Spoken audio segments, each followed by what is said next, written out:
தோட்டத்தில் மஞ்சள் பூ பட்டிருக்கு. வாங்க காட்டுறோம்.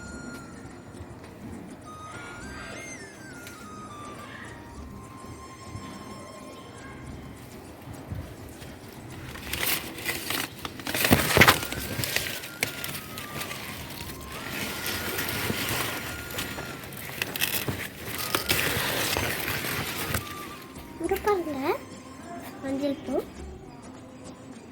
என்ன வாசம் அடிக்குது? மஞ்சள் பூ வாசம். மஞ்சள் வாசம் அடிக்குதா? பாருங்க, மாடி தோட்டத்தில் மஞ்சள் வச்சுருக்காங்க. இந்த தொட்டியில் தான் வச்சுருக்காங்க. அது பார்த்திங்கன்னா நல்லா விளைஞ்சிருச்சு. அதனால் பார்த்திங்கன்னா அதுலேருந்து வந்து பூ வந்திருக்கு. நிறைய பூ பூத்துருந்தது, நாங்கள்லாம் பறிச்சிட்டோம். இங்கே பாருங்கள், இப்போ பார்த்திங்கன்னா மஞ்சளும் விளைஞ்சிருச்சுன்னு அர்த்தம். இந்த மாதிரி வந்து தாள் அடியில் கருக ஆரம்பித்தாவே மஞ்சள் வந்து விளைஞ்சிருச்சு. இது பொங்கலுக்கு வந்து கரெக்டாக இருக்குங்க.